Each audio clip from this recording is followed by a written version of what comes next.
ntanagirme yigeze yoroha kuko yari derby urumva duhe n'urunani bamuvuga ati nukuri kw'Imana iyi match niza koroha kandi yari match birimo ingufu nyinshi cyane mu buhinga bwinshi cyane yari kunyaruka ntigeze yoroha nta nari match urunani yatworoheye baradutsinda nk'uno munsi yindi weekend tukabatsinda byari gutyo naho uvuga ati narametrije imyaka n'imyaka iyi New Star cyangwa ni urunani oya basket mu Burundi yari yatanda ver physique cyane yari nguvu urumva ari nguvu bari burebure yari nguvu yari kwiruka cyane mugubu difference hari yubu biri beaucoup plus technique abana baranyaruka certes ariko techniquement baba bari très fort hama n'ikindi na difference hari n'amafaranga kuko ico gihe nta bakinyego baraba abastar ariko wasanga atakintu kirinjira mu mufuko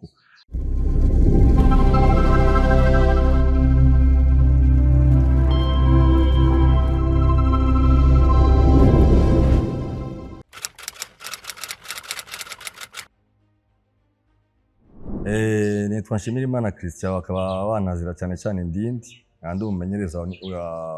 New Star. Je navukiye mu Cibitoke zona Cibitoke nga Bujumbura Meri niyo navukiye abasanzwe nyene mu buto bw'umwana wese akina tango nyina football ariko mu nyuma muri 2002 niho nacenye na muri New Star B 2002-2003 New Star yari kivuka akaba ariyo nyine natanguriye ibintu byo gukina basket ndakina muri basket muri New Star imyaka ishika 11 12 11 gutyo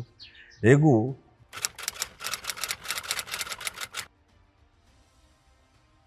ahantu twaba ahantu muri quartier de Mungaga ko tuvuye mu Cibitoke twashuje nga Mungaga ahantu na 3 twararonka tadufite ikibuga hepfo yiwacu muri quartier de Mungaga niyo twatangura guhabira bya vy'umwana wese akurabona ikibuga abantu bakina niyo twatanga gukenira gushika donc muri zo za 2002-2003 kuko nabibabwiye niyo twashe tuja rero muri New Star B dutwawe n'umuntu witwa Nzeyimana Prosper ari capitaine wa New Star ico gihe yadukweza dutwara tukiri bato cyane ego waratati kana bereka ahantu mushobora kwisanzura impano zanyu mu zigaragaza hama turagenda muri New Star B ndavyibwa twagira kuri IPEA ico gihe ego duhura n'umumenyereza yitwa Nkengurutse François akaba ari mu bantu batanguje New Star jawiranye nabo bavuye muri Cairn donc acaduforma nk'abakinyi gushika ubu rero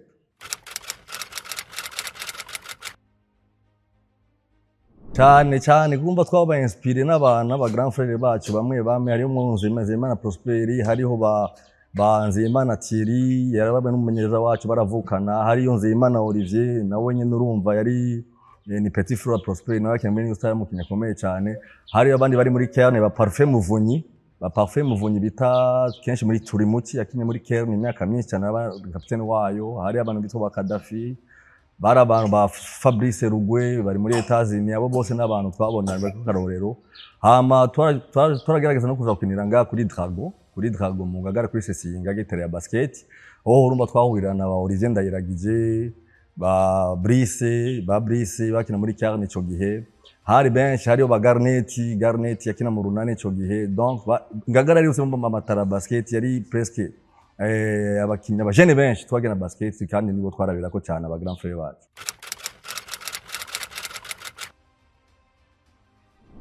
nk'umuvyeyi wari wese ico gihe byari binagoye cyane kuko urumva wamenga urataye ishuri ariko donc plus yaba ari passion ukabereka neza ko mu ishuri ushobora kumenya mugakina umupira donc baratinda barabimenyera ariko il m'encourage kuko baragerageza baranshigikira uvuye muri entraînement ukeneye ivyo gufungura ukeneye ibirato ukeneye ibiki byose urumva umunsi uteni baragerageje ko bashoboye kandi gushika n'ubu urumva ni umwuga wanje muri New Star B ico gihe twatangwe turi abakinyi bashika 60 François Nkengurutse yagize donc avuga ati ni muze abakene bose Bujumbura ndakeneye kugira New Star B ico gihe Nzeyimana Prosper wadutwaye twashe nk'abajene nka 60 ariko urumva byari bigoye ko dushika twese kuko bamwe baradebuka barabiheba abandi barajabuka donc twahuye n'ingorane nyinshi kuko urumva uvuye gukina ibintu byo guhaha mu quartier gusuka cyo mu bintu bya equipe bisaba discipline bisaba kwitanga cyane donc ntivyari vyoroshe ariko hari loko nzi loko n'umukoca muri Suisse hari Ahmed yarabaye n'umukoca wa Muzinga hamwe na Kerne hariho abantu bita abana ba Forestier bo burumva bansanzeho ariko benshi hanini nitwe twatanga promotion ya mbere barabo.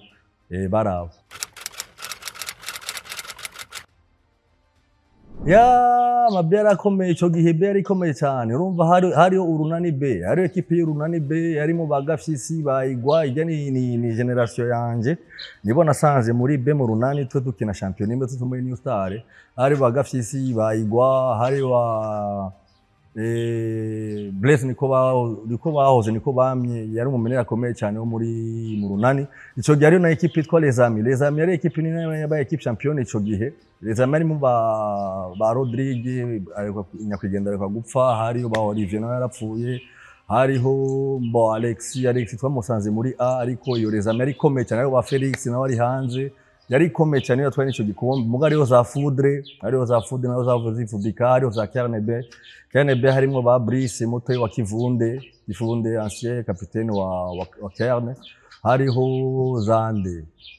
za SK harimo Theo yavuye aja mu runani yaravuze umupira cyane mu nyuma cyaje muri Etats-Unis hari imigwi myinshi yari mutanga United naho Savoka ya Java hari ama equipe kabisa akomeye cyane ufite ugwaruka ruza umupira. Muri Ben naragize amahirwe nakinye umwaka umwe mu nyuma ko hariyo politique y'umwana akinye neza muri deuxième division baca bamuduza donc ico gihe nakinye 2003 2004 New Star kibaye equipe champion muri première division ico gihe twabaye bagatatu ya mbere abaye Les Amis ya kabiri urunane wa gatatu wa New Star baca baraselectiona bafata jewe na Kadhafi donc Kadhafi nitwe twaduze turi babiri muri première division 2004 ego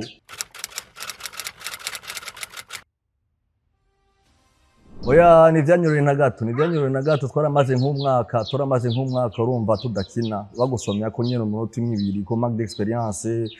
inguvu kumenyera iyo intensité yo muri première division ariko uwo mwaka uheze n'ukuri twaciye tubwira ko turamenyera tugira imana umumenyereza Ngurutse François tugira ikizere araduha umwanya kuva ico gihe urumva karire yaciye badecoller turaba abakinyi nyene ba New Star bwite ico gihe champion y'Uburundi ari komeye cyane kuko première mahari abantu bafite amatayi ivyo tubuze muri iyi myaka ho hari abantu bafite amatayi hari abantu bita basambo kanefu hari wa Blaise Mbonerane hari wa Medi igeze gutwara association ya basket ya Sebabe hariho ba Aime Mbakuye hariyo mu runani hari ba Jean Paul cyane hari ba Christophe hari ba Kivunde ari champion iri ku rwego rwo hejuru cyane wo kujyaho kandi n'abarundi ariko bazi umupira cyane kandi babikunda ico gihe n'amafaranga menshi yari arimo ariko yari basket iteye ubwoba ishimishije cyane ikimenya iyo tujabuse kenshi twarazana ibikombe yego ingene byabandanije umwaka wa mbere umva ntivyanyoroheye ariko imyaka ikurikira nakubwiye ajya plus umuntu akina plus aronka tandoje ikwiye plus ya aronka une certaine expérience donc byaciye byoroha twisanga nyine umuntu ari mutitirere yisanga ko ari umunyamugwi bisaba yuko byaciye byoroha kuko umumenyereza twagize imana turonka abamenyereza batuba hafi cyane baratugirira icyizere urumva twarigenje neza turakina umupira gushika uvuga ati reka nje mu bindi ndabona neza yuko imyaka 10 irenga si mike donc buri kurakura avuga ati reka nje mu bindi mu bandi mabanga yego Ndindi muri iyo myaka 10 utabibonye novuga yuko ati Ndindi yari umumenere nakina poste y'umumenere ariko j'étais beaucoup plus défensif nakina cyane gucunga nk'aba meilleur muri bose toleziliye canke abamenere muri iyo myaka 10 nico ama ngindi muri New Star mu myaka 10 ni umuntu yigeze gutwara nka nani championnat national zibiri amwe n'ama champion ntuvuga n'ama playoff ariko hanini ndi muri New Star ya regime niyo nivyo.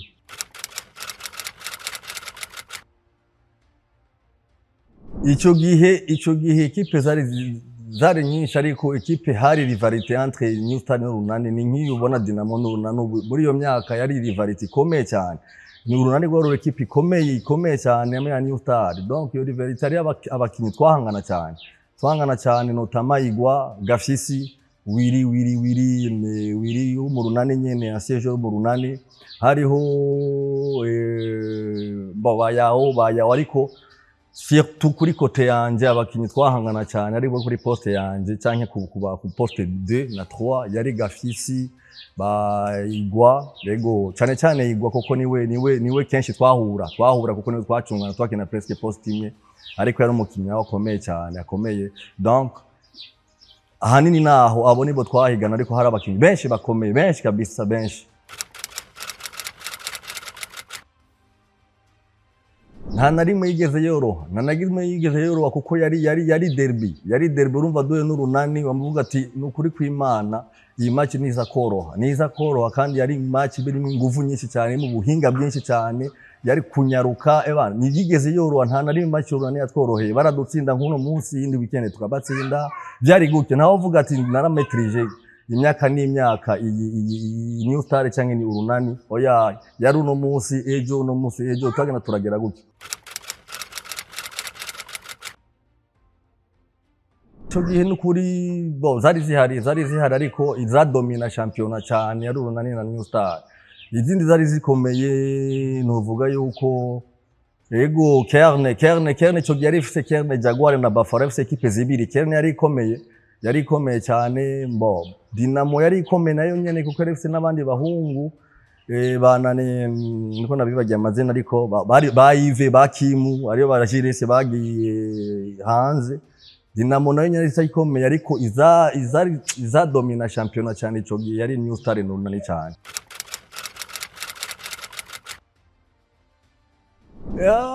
Mu adversaire naronse nko kuri poste yanje cyane yari Kivunde. Gufata Kivunde byari bigoranye cyane. Kivunde yari umukinyi ateye ubwoba, azi umupira, afise ubuhinga buteye ubwoba, akinisha n'ubwenge bwinshi cyane. Aho yari muri kote Kerne cyane. Kote Dinamo baja bobo baje umuntu ariko araheba, ariko hariyo Gilles yarasimba cyane, afise detente nziza cyane. Hariho na Kimu asigaye umenga ari directeur technique wabo, nk'uko umengo na Yves nyine muri Dinamo. Bari abakinyi bakomeye kabisa, bari presque abo. Hariho za Mutanga United, hariho abakinyi babo vraiment ndashaka kuba bibuka cyane, ariko ico gihe bari abo bakinyi nyene kenshi wasanga turahangana ko nibo twahura cyane.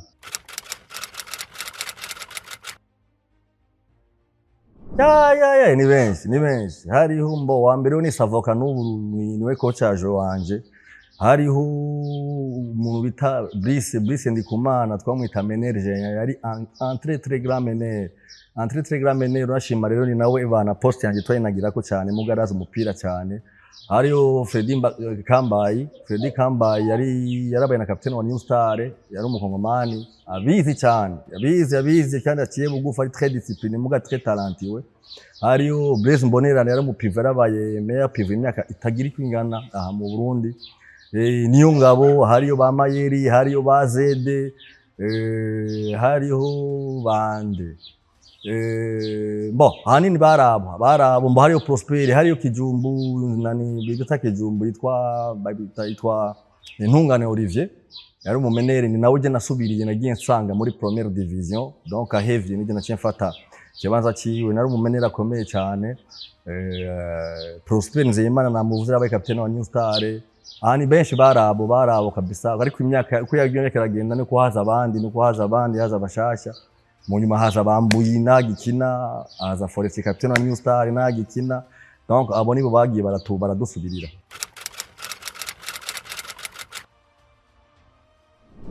Udasa buhari premièrement ico gihe basket yo mu Burundi yari yatanda vers physique cyane, yari nguvu, urumva ari nguvu, bari burebure, yari nguvu, yari kwiruka cyane. Mugubu bita difference hari yubu biri beaucoup plus technique. Abana baranyaruka certes, ariko techniquement baba bari très fort. hama n'ikindi na difference hari n'amafaranga kuko ico gihe nta bakinyi yego baraba abastar ariko wasanga ata kintu kirinjira mu mufuko, ariko ubu urabona neza yuko umukinyi mwana w'umurundi arinze yigaragaza agashika ahantu ashobora kuronka ibintu bishobora kumubeshaho. Hama ikindi kintu difference hari nuko ico gihe ubu barashobora kubikina kuko bavuga ati ndakura mu iki kintu, mugi ico gihe hoho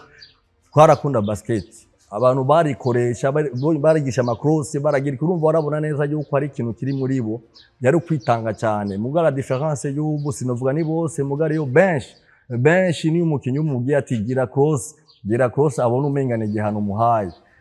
Donc différence ihari yari physique, yari gabarit, n'amaje rapide cyane, ariko ubu c'est beaucoup plus technique cyane.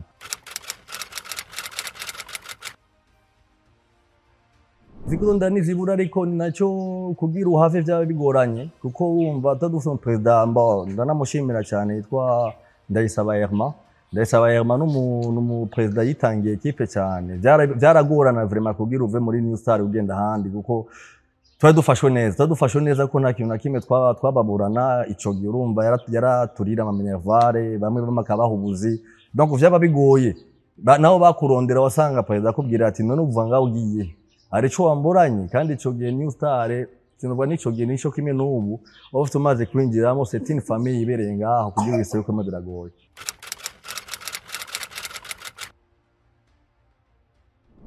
Nageze amahirwe gukina ni equipe nationale ariko yari junior ico gihe twari kumenye na bagafisi na basudi bakina mu runani, hari na ba Regis Gatoto no Brice nyine twakina muri New Star c'était en 2009 2007 2008 twagiye gusohoka igihugu mu Buganda ico gihe umengo twabaye abagatatu nimba nihenze. Nagize amahirwe gukinira junior ariko senior n'amahirwe naronse kabisa.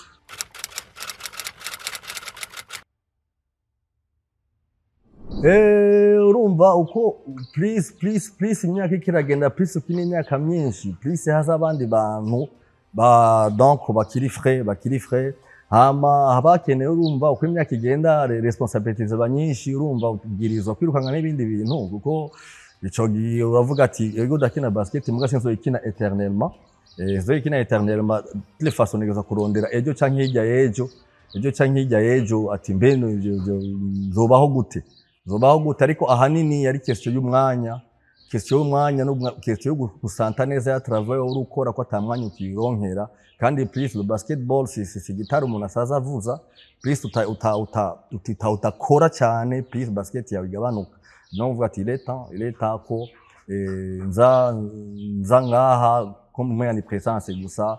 reka umuntu asede ikibanza ba Forestier ufana bambuye bariko baraduga ugati reka dusede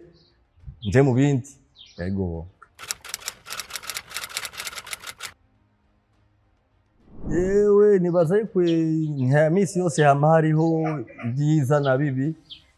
na bibi ariko hanini ico nibuka gusa ariho twibuka yari playoff ico gihe twatwaye playoff turi abakinyi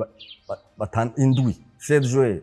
kandi yari contre Runani wamenga yari match ya nyuma. Ico gihe twe Blaise Bonerane yagiye muri voyage yitwa ko jabutse même na Freddy Kambaye, ico gihe umenga na twari 7 joueurs ico ndavyibuka, Urunani rutaruza ruri siri neza yuko rujya kudutsinda kandi siri papier byaraboneka, Urunani equipe ikomeye twe twatubuzemo abakinyi presque bose, ariko twe twari 6e 7e joueur gusa. Iyo ni victoire itazofa imvuye mu mutwe twaragwanye turatsinda Urunani turabakinyi batarenga indwi, donc ivyo ni bihe vyiza nahagiriye. Ari amashampiyona nationale twatwaye ivyo byose ni bihe vyiza umuntu yahagiriye, donc ari champion umuntu yatwaye ivyo byose ni bihe vyiza umuntu yahagiriye, ariko muri rusangi imyaka umuntu yahakinye ari tombe twatwaye ari tutatwaye, ariko ndibuka 2010 yari zone 5 yaberenga kuri département, nayo sinzopfa ndavyibagiye, twege twaje nka equipe ya outsider Romengo tuje gutembera gusa ko ico gihe hari ama equipe yitwa Makopa Bank, hari za APR zo mu Rwanda, zari equipe zikomeye cyane, ariko ico gihe twara créer surprise ku buryo dukina na finale, kuri département, twakina na Copa Bank malheureusement twarayitakaje, ariko twaratsinze ekipe izo za kipe izo za APR zari ekipe zikomeye cyane ariko twara créer surprise même ndavyibuka ari umudamu yari envoyé wa FIBA yaratanga kuri département sanga abone public hari abona kaka ekipe tweba turavye bava ngo turabana ati eske murashobora kuzana ababana ngo dukine urumva finale yari fierté kuri twebwe yari fierté ku gihugu ko zone 5 ico gihe bari nazari zihari zone 5 nico cari ikintu gikomeye muri East Africa donc twaragerageje turashika muri finale ariko malheureusement twarayitakaje byose n'ama souvenir meza umuntu abafise ya mabi nibaza ko ari menshi uti kubera iki ashafwa match itsinzwe bari souvenir mbi utakagiye koma bari souvenir mbi nibaza yuko ahanini mabi nivyo nyene nayo madefete umuntu ashobora kugira cyangwa atakaza ikintu cy'igikombe kiba gihari nivyo kabisa nta nivyo gusa nabona yuko ari umuntu koteye ikintu ca jeu ca trophée ca defete nico ariko ibindi novuga ati bitagenze neza nibasko muri famille hama ari tugorane ariko nitwobura ariko nibaza yuko bitari grave cyane. Barakoze cyane cyo kibazo ni benshi bama bariko barakimbaza bo jewe 2014 naragiye kuba ibururi aho precisement ikiremba donc tujya guhaba tukagenda guhaba nyine ibyo kuri terrain bisanzwe donc twakine ama championnat national menshi cyane ibururi wasanga abantu bakuzi rero habaye ibintu by'ama interscolaire iyo hantu yari etetse kiremba baca baransaba ati urashobora kudufasha ko wakinye basket nirega je sinumumenyereza je no bakociki ati nuguruka imana dukoci bijya nyene wakinye uko ahama mu nyuma ndabafasha umengo narabakarisha izibiri za mbere muri region sud niho rero ngaruse ya 2018 niho yeme bitagoye ndanamushimira cyane ko ca waremesha ubu ico gihe dawo yakoca New Star mugo yakorera Karusi umenye batari mu Kayanza donc baca barakenera umumenyereza umukoca zo wa B president ubu ico gihe ari secrétaire général wa club Makutana we ndamushimira niwe yaciye abazayeme bitagoye ati none gasha muri division tuyishire mu ndi B Mwoyo yeme bitagoye avuga ati mbe president wa hantu tworenderera kure kandi ndindari ngaha rega ndindera garuse ngahe Bujumbura atirika mu contact barabimbaza na nyavuga ati exactement nari libre kabisa ndavuga ati nta kibazo ikipe ni gwaco ari ibintu byinshi yaduhaye reka natwe tuyitangire kurera abandi bana donc c'était en 2017 ndatangura na B ndanguye na B turumva sans experience ata niveau ata formation nimwe ndafata iyo equipe ya B ndayikora mu kibanza presque cyanyuma tuba gatatu bica bihurirana nuko mu coach muri première division New Star ahavuye donc ahavuye rero ni naho bacambira ati no turafite championnat national mu première division 2018 ndindi wowe urashobora gufata ukava muri B ukaja muri A niyo nafashe rero abana twakinana muri mbona coach muri B notama Baloris niyo ngaji babizinda vyimati bubu bakina nadwadugije ari nk'abana cyane baduza muri première division tuja muri championnat national yabere finale ndavyibuka finale yabere kuri département cha turayikinira jimukana kiri jimukana umva remesha tarabaho yari jimukana cha turayitsinda muri 2018 nayo yaziye tuduha amahirwe kuja Dar es Salaam guserukira nyene Burundi kuva ico gihe niho rero en 2019 president Makuta ubu acaravuga ati ariyo formation izoba genda c'est en 2019 ndagenda ndiyandikishe cyo gihe federation yatwagwa na Kararuza mu mugabo witwa Kararuza acara twandika ari nawe yabwiye president ati iyo formation ifu kuzana bakubekocha bawe cyandagenda ndayipasa yari ico yari FIBA Afrique ndayipasa 2019 twamenye tutari benshi cyane ariko ni naho iyo formation umuntu yaciye y'ubwenge baratwereka nyene naho ata formation ishobora kuhaba urashobora ku wewe nyene kwidocumenta ariko iyo niveau iri hokoni par la FIBA donc naho nuko vyagenze naho vyatanguriye yari gutangura gufasha B mu nyuma karira ba Holance gushiku kibazo cyama niveau cyane nga mu Burundi cyama licence ni kintu kigoye cyane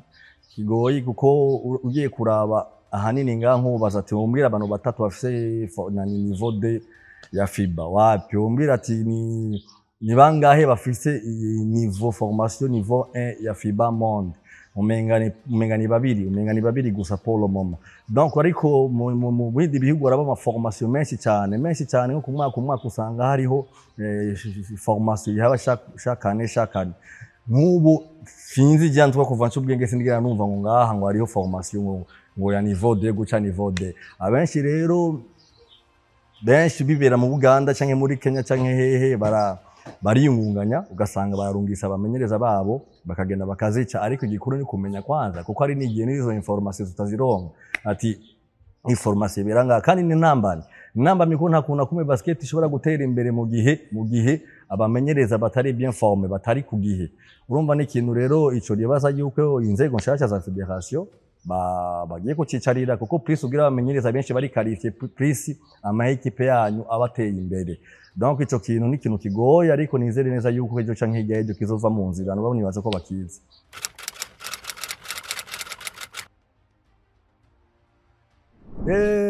Ikintu ca mbere coco cokogwa nibaza ariko ari naco bariko baratangura gukorera kubu. Ica mbere coco ni kwinvestisa mu bana kandi hakabaho une vision, un projet à long terme. Akaba urumva nka federation ikashira na groupe iri ngaho isuiva abana nkuko novuga ati nko tubaza ati equipe nationale nk'ubu woyihamagaza yotoramo bana. Donc ni guforma abo bana tukemvesamo bakakina cyane kaba championnat yabo ikabaregiriye. Hama ikindi kintu nibaza yuko hajya n'ibibuga ni ikintu kigoye cyane. Ibibuga kugira access ku kibuga giteye imbere, donc cha kijambere naco ni ikintu kigoye, ariko hanini kugira basket itere imbere nibaza yuko ari kugira une vision kuko urabona tugiye kuraba mu bindi bihugu baravuga ati turafise abana moins de 10 moins de 15 ans, reka tuvugire projet de 5 ans, aba bana dans 5 ans bazoba bageze ngaha. Ikindi kintu giritera imbere ifo yuko aba ama voyage abana basohoke bagende gukina, bagiye gukina n'ubundi bumenyi bazana baramenya ati bwa bundi nivo yacu gera ngaha abandi bageze ngaha, ariko ivyo byose bisaba uburyo. Nivyo tumavuga ati ikintu cyose yajya gore bitera imbere n'uburyo nawe usanga nyene ebana nawe ubufite amatara menshi ariko izo tara zitari bien accompagné usanga ziko zirapfa ubusa kuko turazi generation nyinshi zatakaye. Donc icambere coco kwinvestisa mu bana tukaba amahirwe equipe champion ari ya B ari ya A bagene muri ama category ya I16 bajabuke ama category ya I18 izo za junior za kera twaragenda iza senior ngima senior ni ryari heruka gusohoka na naho umuntu yovuga ati icyo canke ryaje ka aracigiye donc ni politique umuntu yiha avuga ati no reka tubihe intumbero. Ahanini nibaza ko ari ico sino ego amahera n'ahaba hari muga ata vyumviro bihari birashi kugira umugambi naho nyene nibaza yuko bitoshoboka cyane, ariko izo nguvu zova hehe? Abatwara ya federation bakwiye kuvuga ati reka tufate abantu bose bari concernés surtout bari qualifiés baba technicien vuga ati ni wa mugwi navuga bakawushira hamwe ati mwebwe rero tugira ico kugwa mu myaka 5 dukeneye abajene bari kuri iyi niveau la nibaza yuko ari umuti urama kugira basket yacu ibandanye itera imbere.